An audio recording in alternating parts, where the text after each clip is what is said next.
mais variadas culturas, origens e ocupações, durante um período de 1.600 anos. Milhares de pessoas já deram a vida literalmente em defesa da verdade nelas contidas. Ébrios se tornavam sóbrios. Vocês sabem o que é ébrio? Para quem não sabe, ébrio é a pessoa que depende de bebida, essas coisas para ser feliz. Mas nós não precisamos, nós precisamos de Deus para ser felizes. Amém? Amém. Criminosos se tornavam confiáveis, ladrões se tornavam honestos, adúlteros se tornavam puros. E o que torna a Bíblia um livro tão especial? De onde vem o seu poder?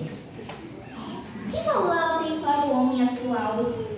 Vamos abrir nossas Bíblias no livro de 2 Pedro 1:21. Aqueles que acharem, digam amém, e outros que não achou, digam misericórdia. Porque nunca jamais qualquer profecia foi dada por vontade humana. Entretanto, homens santos falaram da parte de Deus, movidos pelo Espírito Santo. Agora, meus queridos irmãos, que parte da Bíblia não foi escrita por autores humanos? Vamos abrir nossas Bíblias em Êxodo 31:18. Amém? E tendo acabado de falar com ele no Monte Sinai, deu a Moisés as 2 tábuas do testemunho, tábuas de pedra, escritas pelo próprio dedo de Deus. Pois é, meus queridos irmãos, os 10 mandamentos não foi escrito por autores humanos, foi escrito pelo próprio dedo de Deus. Está alguém autorizado a alterar a Bíblia? Para saber isso, vamos abrir nossas Bíblias em Malaquias 3:6. Malaquias 3:6 nos diz: porque eu, o Senhor, não mudo. Por isso, vós, filhos de Jacó, não sois consumidos. Já imaginaram se Deus fosse como nós, pecadores, que um dia ama, o outro odeia? Nós todos estávamos perdidos. Não é verdade? Graças a Deus que Ele não é como nós. Pela graça de Deus, que se renova a cada manhã, temos a oportunidade de ser transformados. Amém? Amém. Vamos abrir nossas Bíblias em Apocalipse 22, 18 e 19, que é o último livro da Bíblia. Apocalipse 22, 18 e 19 diz: eu, a todo aquele que ouve as palavras das profecias deste livro, testifico que se alguém lhes fizer qualquer acréscimo, Deus acrescentará os flagelos escritos neste livro. E se alguém tirar qualquer coisa das palavras do livro das profecias, Deus tirará a sua parte da árvore da vida, da cidade santa e das coisas que se acham escritas neste livro. Será que tem uma maneira correta de estudarmos a Bíblia? Aqueles que responderam sim, está correto. Não podemos estudar a Bíblia de qualquer jeito. Temos que buscar o Senhor, pela orientação do Espírito Santo através da oração. Quanto do texto bíblico é inspirado por Deus? Abra suas Bíblias em 2 Timóteo 3:16. 2 Timóteo 3:16 diz: toda escritura é inspirada por Deus, útil para o ensino pela lei, útil para o ensino, para a repreensão, para a correção, para a educação na justiça. Nós podemos ver que toda escritura é inspirada por Deus, útil para o ensino, para a lei e para a educação na justiça. Tudo que existe na natureza expressa ordem, beleza, exatidão e adaptação e pressupõe um planejamento inteligente. Observe as maravilhas naturais, o florido das flores, o cheirinho delas, as aves que voam, que cantam hinos a Deus, os animais terrestres também, toda a colmeia, o funcionamento do corpo humano, entre outros magníficos fenômenos. Poderia tudo isso ter surgido por um mero acaso? Como um estudioso do passado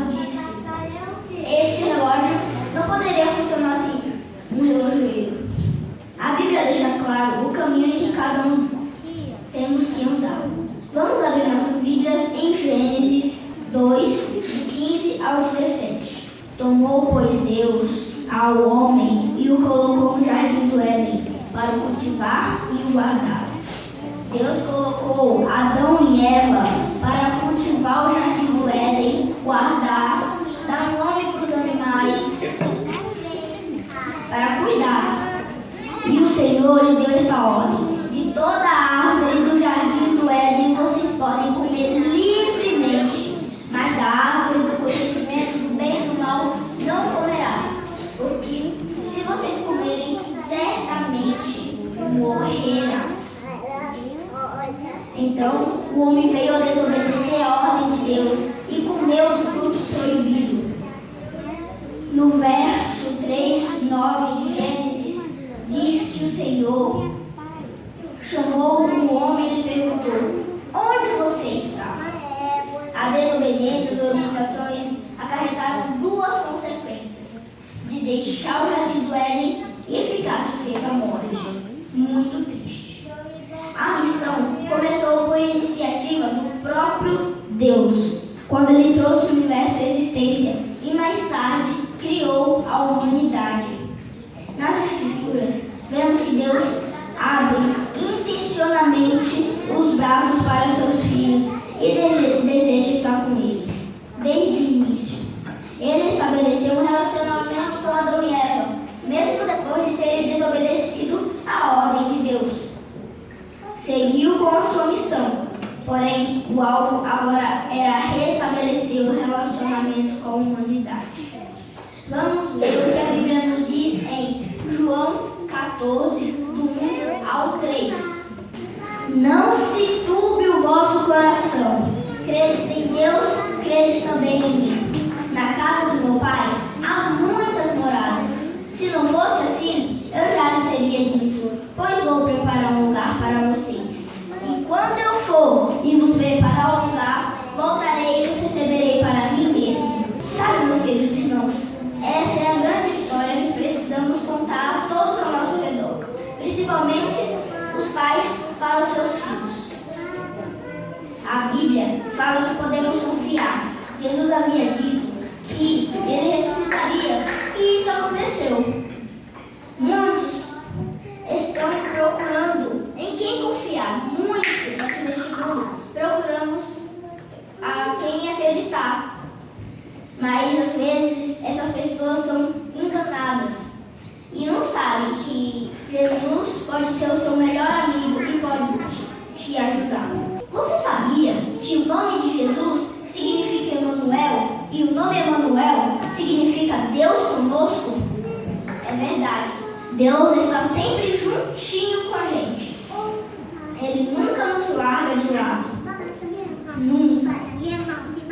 E para conhecer Jesus, precisamos ler e conhecer a Bíblia. Nós temos que contar com Jesus em todo o tempo. Todo o tempo. Curiosidade, vocês sabem que os pontos cardeais estão na Bíblia? Vocês sabiam? Está em Lucas 13:29. A Bíblia é a palavra viva. Todos têm necessidade em ouvi-la. Vamos ver o que diz em Mateus 4:4.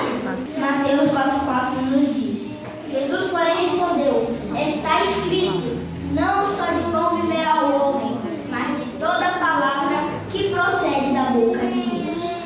Olha só, meus queridos irmãos, outra curiosidade: não temas. Vamos repetir essa pequena frase, que é todo mundo falando comigo. Não temas. Que frase forte que nos pode dar o conhecimento e a força de que Deus está com nós. E quantas vezes você acha que ela se repete na Bíblia? Aparece na Bíblia 366 vezes. Uma para cada dia do ano. A frase não consigo não está escrita na Bíblia. Mas por que a Bíblia é importante para nós? Primeiro,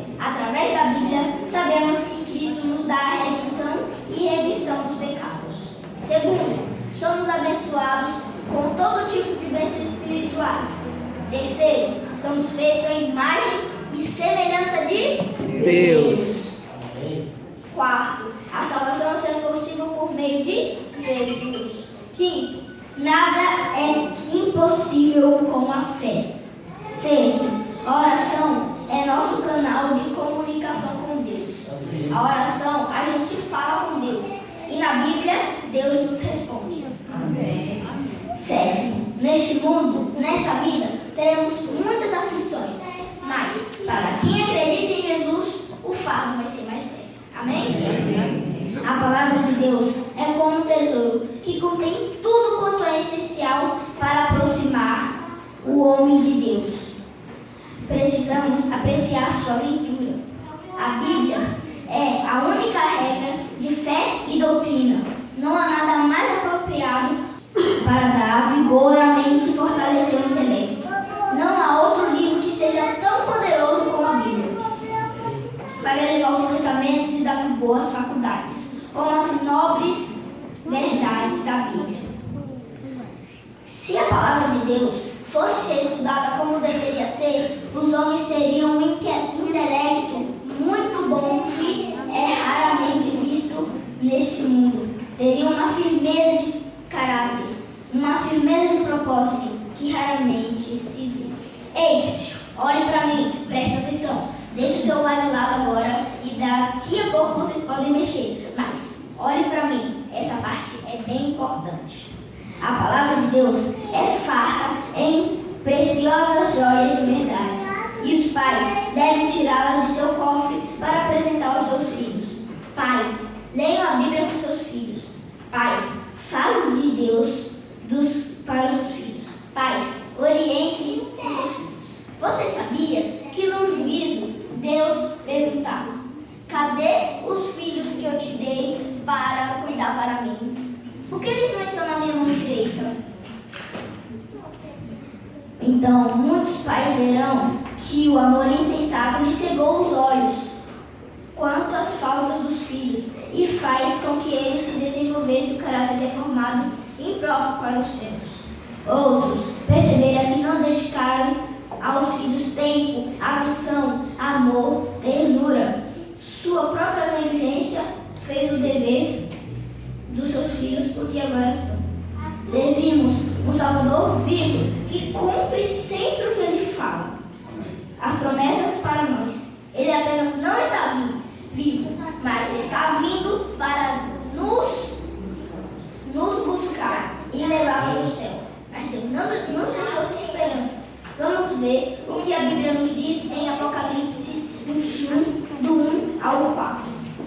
Apocalipse 21, do 1 ao 4 diz: vi novo céu e nova terra, pois o primeiro céu e a primeira terra passaram, pois o mar já não existe. Vi também a cidade santa, a nova Jerusalém, descida da parte de Deus, ataviada como noiva, adornada para o seu esposo.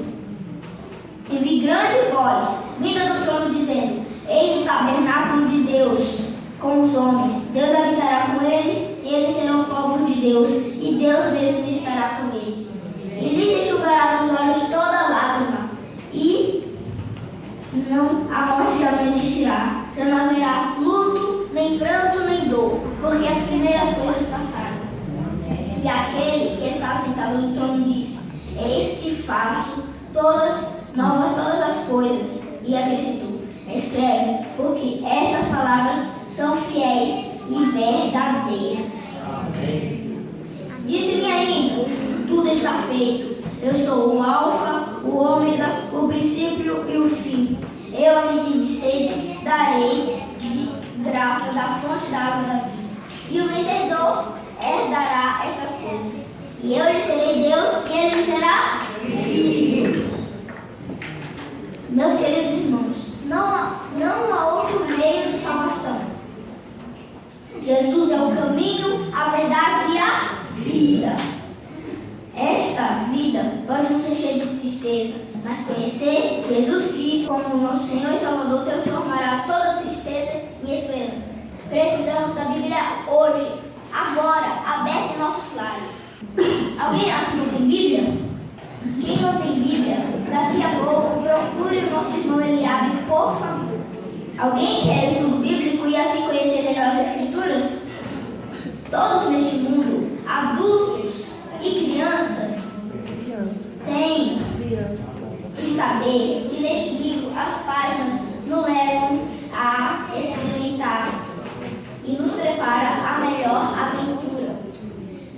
Esta pregação nos diz que neste mundo teremos sempre aflições, porque neste mundo o pecado fez trazer morte, sofrimento e angústia, porque o pecado veio e fez todas essas consequências de ficar sujeito à morte, e essas são as consequências do pecado.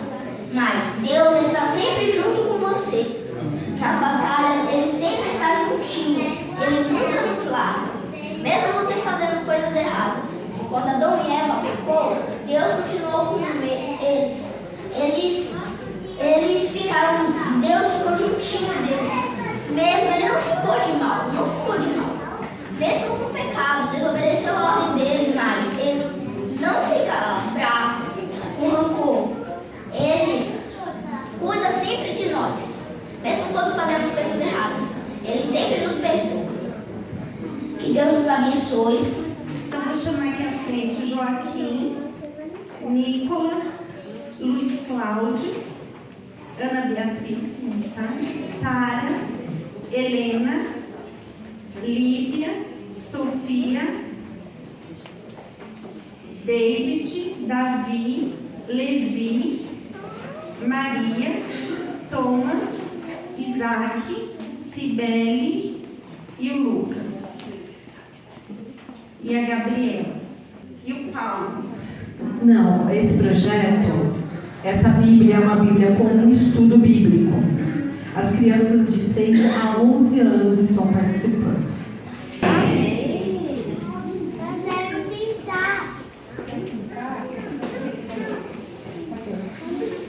Vamos orar? Querido Deus, muito obrigado por teu cuidado, por teu amor por cada um de nós. Amém. Muito obrigado pelo dia, por ter dormido acordado. Muito obrigado por tudo. Muito obrigado por estar aqui, louvando e te agradecendo aqui na tua santa casa. Amém. Abençoe todos os irmãos, nos dá um resto de sábado na tua presença. Muito obrigado por tudo.